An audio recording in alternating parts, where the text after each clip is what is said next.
Hi friends, welcome to Gallant IAS. Hope you are preparing well for the coming Prelims 2020. Please remember that Prelims is easier if you are familiar with the UPSC pattern. And we are here to help you out for the same by discussing previous year questions from the core important subjects of the UPSC preliminary examinations. And moving with the question number 1 from history. Mrichakadiga, an ancient Indian book written by Shudurga, deals with. Here, the literature and the theme was asked. As we discussed in the previous HEPGEC series, again, the literature associated with the author or the theme or the subject or the time period, the same manner UPSC again asked the question. And this concerned text, Mrichakadiga, was asked in the match the pair based question, like matching between the text and the author. So, as I said earlier, repetition is possible in UPSC examinations, right? And here, the Mrichakadiga by Shudurga deals with the love affair of young Brahmin with the daughter of courtesan. So the answer is A.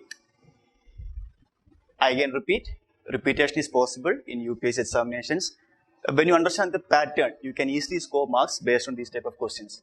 So from ancient literature, you must clearly note the name of the text, author, theme, subject, and time period.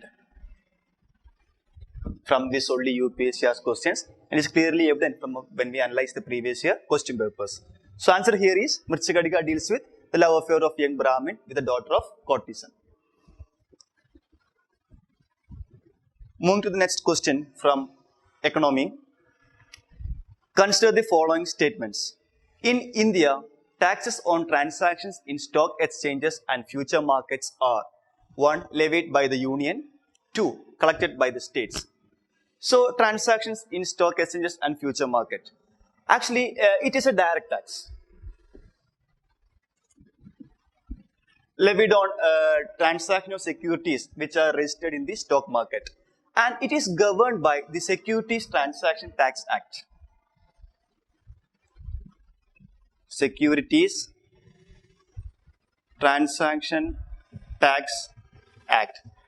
And this concerned act says about who should collect or appropriate the taxes and who should pay, who collects or who pays, or the value of transaction on which the tax has been imposed. Like this, all those matters regarding the particular tax has been governed in the Securities Transaction Tax Act. And from that it says that it is levied by that is Security Transaction Tax is levied by the union and is also collected by the union itself. So when moving on to the question, it says that it is levied by the union. So statement 1 is right here. And it says that it is collected by the states. Actually not. The concerned Securities Transaction Tax is collected by the union itself and not states. So our answer will become A, 1 only. Because Security Transaction Tax is collected and levied by the union itself, right? So answer becomes A, 1 only.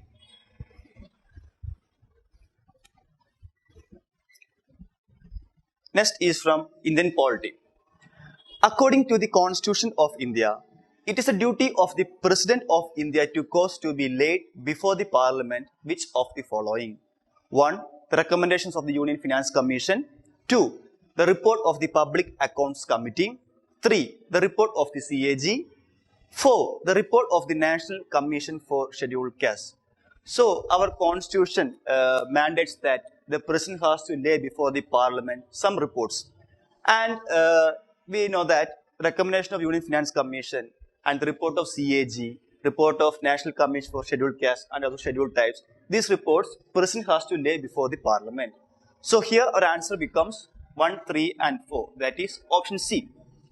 And regarding the Public Account Committee, actually Public Accounts Committee scrutinizes the report of CAG and they directly submit it to the Parliament.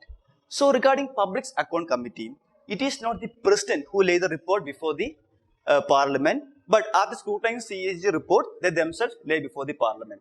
So here in this question, which says that which of the following reports President has to lay before the Parliament, our answer is 1, 3 and 4. That is recommendation of Union Finance Commission, report of CAG and report of National Commission for Scheduled Castes. Okay, so answer here is option C, 1, 3 and 4.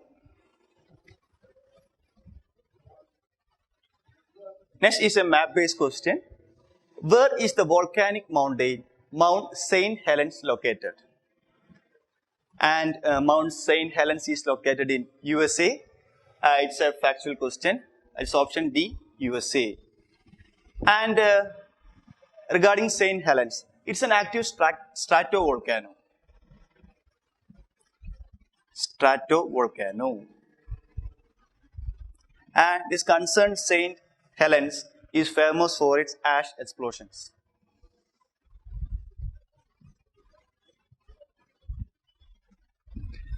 So you must be familiar with some of the most important geographical features and their locations and some of the core characteristics of that particular geographical feature, because UPSC generally asks questions like this.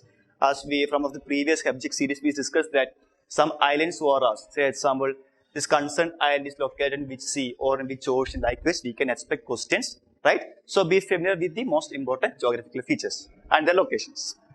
Here the answer is option D, USA. The last question for today is from Environment Ecology. Consider the following pairs: Nokrak Biosphere Reserve, Garrow Hills; Loktak Lake, Bareil Range; Namdapha National Park, Dafla Hills. Which of the above pairs is or are correctly matched?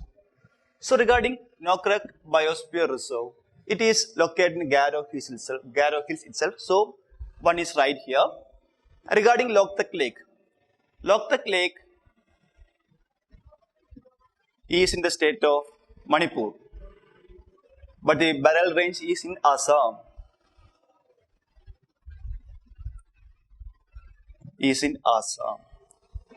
So 2 should not be right here. So by that we can eliminate C and B, and 1 is already right. So the only option left is A, right? That is, when Nokrak Biosphere Reserve is in Garrow Hills, our answer should be either A or C. So we eliminated B and D.